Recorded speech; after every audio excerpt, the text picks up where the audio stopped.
Hey everyone, Frankenstein here. I'm going to be talking about the mid-season finale of The Walking Dead. It is season 6, episode 8. It's called Start to Finish. It is going to contain spoilers. So, if you haven't seen the episode of The Walking Dead yet, if you haven't watched the mid-season finale, favorite this video, go watch the finale, come back and then we'll talk about it. If you have seen the mid-season finale though, by all means, please keep watching. The mid-season finale of The Walking Dead, I'm a little bit sad. I've got to wait now till February, I think it is, till it comes back. I think I read it was like 77 days away. That's 77 days too long, okay? So, I guess I feel a little bit, not down, but I feel like this episode of The Walking Dead, although things did happen, I feel it was a little bit anticlimactic. And I guess when you spend like almost a month worrying about whether Glenn's alive, anything that comes after that is going to be anticlimactic. But anyway, I'm kind of jumping the gun a little bit, but we'll get to that later. I've got little notes written down here. If you've watched any of my past Walking Dead videos, you know that I've got my little notes and stuff. So I will be looking at my notes and talking to you guys about just some of the stuff that happened. So I guess we'll start at the start. It's a bit of a recap. It shows the tower falling and smashing the wall of Alexandria. The zombies obviously are getting in, and everything is kind of in a panic. The group kind of gets split up. And so, I mean, you see Rick and Michonne and Carl and Jesse and shit little Ron and Deanna, they all kind of end up in one house, and Carol and Morgan are in another house, and so everyone's kind of split up. Before we talk about the group splitting into houses and stuff like that, we finally realized who was on the walkie-talkie a couple of episodes ago when Daryl, goes to radio in and someone asks for help. It's actually Eugene, so it kind of puts the whole timeline in perspective. Obviously, Daryl, Abraham, and Sasha aren't back yet, so, you kind of can piece together when everything kind of happens. So it was actually Eugene, asking for help because he was about to be eaten by zombies, and luckily for him, Rosita saved him. So Eugene, I really thought he was going to die. I'm actually quite surprised. I was going to say I'm actually quite surprised that no one died in this episode, but someone did die in this episode, obviously being Deanna, but again, I'm jumping the gun. So Eugene was on the walkie-talkie. I would never have guessed it was him. I really didn't know who was on the walkie-talkie, so I'm really glad that they kind of, that kind of came full circle and we found out who it was that was actually calling for help. What else have I got here? Sorry, I've just watched it and I'm kind of frazzled, so I'm just like, oh, what have I got? Maggie, heavily pregnant, well, she's not heavily pregnant, but pregnant Maggie, she has a little bit of a run-in with the walkers, but she manages to get to safety. It was a little bit iconic, I guess you could say, that, kind of when she got safely to that platform and she kind of flopped on her back, that she saw those green balloons, which I guess to her is a sign of hope. Obviously, it refers to Glenn, but the hope that he's still alive, and I guess it's hope that, she survives this with, her baby. So I really like that. What else have I got? Glenn, this is towards the end of the episode, but Glenn and Enid see that Maggie's in trouble. That was a bit of a cliffhanger, so we don't actually know what happens. Again, I'm kind of jumping all over the place, but my notes are written really badly. But anyway, Deanna got bit. Aside from getting injured, she got bit. I was actually a little bit sad because I think as a character, Deanna was, she grew, she started off Alexandria with her family and she kind of took on these new people and accepted them, being Rick and his group. and it was sad. Like at first, because when it happened, it kind of all happened so fast, and I was like, oh shit, she got bit, you know. But as she was laying there and kind of dying, and when she had that interaction with Michonne and Michonne starts crying, I'm just like, this is sad. I mean, this is real sad. I really like Deanna, and I think she put up with a lot of shit. And for her to go out that way, I think it was a little bit sad. That said though, I think the way she decided to go out was really, really, I think it was it was a bit of a testament to her character. You know, she didn't want Michonne to kill her. She wanted to be the one to take her own life. And she kind of went out, you know, guns blazing and screaming in the face of a herd of walkers. So I think it was really fitting. It was a really fitting way for Deanna to go out. What else? Oh my God. Ron, you little shithead. I mean, you're a shit. You like, okay. Kids, he deserves to die. I was going to say no kid should die. He deserves to die. He's a little shit. I hope he dies. I don't even care. I just hope he dies. I mean, not only did he kind of try to kill Carl, but, you know, he was like, he put the group in trouble. Like, he put them in harm's way.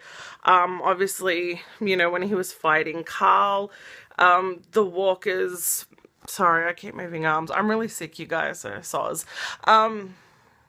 What was I saying now?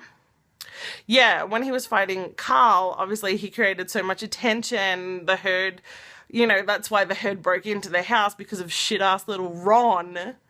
And then Carl, like, still, like, pretended nothing happened. I would have been like, that dickhead tried to kill me, and he's the reason that we're gonna die. You know, like, oh man, Ron, he is a dick. He's just such a dick. I don't even like him. Oh yeah, Carl called Ron's dad an asshole. I thought that was pretty cool. I'm like, props, Carl. Carl's really grown on me. At first he was real annoying. I think at times he can still be pretty annoying, but he's kind of grown on me. Who would have thought that lock picking is part of Eugene's skill set? Of all the things that Eugene can do, like, there's lock picking. He can't, you know, fend for himself or anything, but he can pick locks. I actually had a really nice little chuckle when, you know, he kind of said that. I'm just like, oh, Eugene, honestly.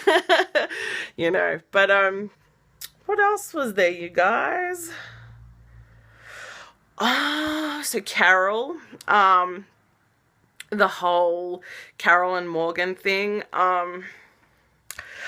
I didn't know how that was going to play out. I was really interested to see how that would play out, because Carol, you know, she kind of was a bit injured, but she didn't want to stay with Morgan, and I get it, because, you know, she doesn't, I don't think she kind of, not that she doesn't trust Morgan, well, I guess she kind of doesn't trust him, really. She doesn't like him, but I was like, you know, they have two very different sets of morals.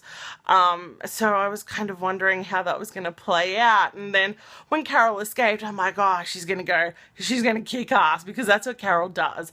And then, you know, little did I know she was going down to kill the wolf, the trapped wolf. And Morgan stopped her. Okay. Moral of this story, yeah? You let Carol kill people. Just let her kill everyone. If she wants to kill someone, you'd let Carol kill someone. That's just how it has to be. Clearly, Morgan didn't let her kill that wolf, and then the wolf escaped with Merritt Weaver's character, who I can never remember her name. I always end up calling her Nurse Zoe, because that's the character she played in Nurse Jackie. But, you know, he was off with Merritt Weaver, and, you know, who knows what his fate was, because we didn't see. So that was, you know, that's annoying. It's annoying because I actually really like Morgan. I like Morgan's character, and I think that I really have enjoyed seeing his story arc. I think, to me, it's been really interesting, but at the same time, it's so frustrating, because he has, you know, those morals that in this kind of world, in this apocalyptic world, post-apocalyptic world, you can't survive off those morals that every life is precious, because in this instance, it's not. So it's frustrating. As much as I like Morgan, he's so frustrating, and I can't cope. I just want to Carol smash him. So we see another instance of using scent to using walker guts to mask human scent. Sorry, you guys, that I keep moving arms. I'm like real sick. Yeah, so Rick's group, the group that he got trapped in with, they used the walker guts to mask their scent so they could get out of the house. Clearly the herd was too strong for them and they needed to get out of there. It was good, I think, to see Jesse kind of stepping up and just going, I got this, I'll do it myself. And, you know, it's interesting to see which members of Alexandria kind of assimilate quicker to Rick's way of living. Obviously, some do it quicker than others, Jesse being one of them, but like Sam, I have issues with Sam. I understand he's scared, and he's little, and he saw his dad, well, his dad's dead because he's a dick, and like, he's scared of the monsters, and I get it, but oh my god, if Rick says, we're gonna get out of here, shut up, just shut up. Don't call your mum, just shut the hell up. Shut up, hold her hand and walk. That's it. Oh, like, these children, what's wrong with these Alexandrian people? Why don't they listen? The last scene I have to talk about was actually after the credits. So I actually said to my boyfriend, I'm like, I'm real surprised that kind of nothing has been resolved as of yet.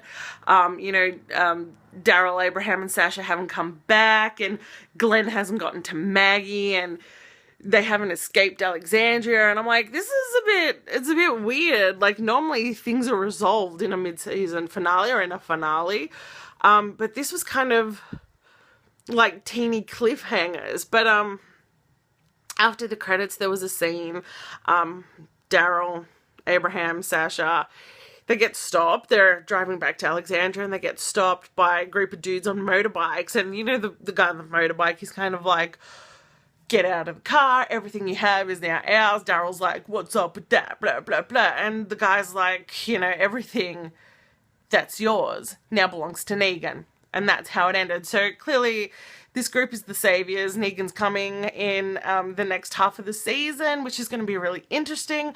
I'm actually really excited to see Jeffrey Dean Morgan play Negan, because, I mean, he's an awesome actor.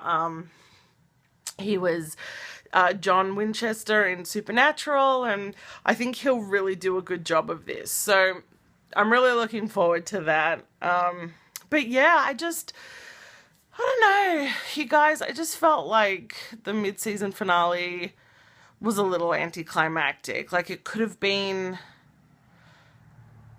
so much more. And even though things did happen, I just felt like nothing kind of happened, you know? So, I mean, look, I understand they can't all be action-packed, and not everyone has to die in a mid-season finale, or, not major events have to happen in a mid-season finale, but I just felt like this one fell a bit flat.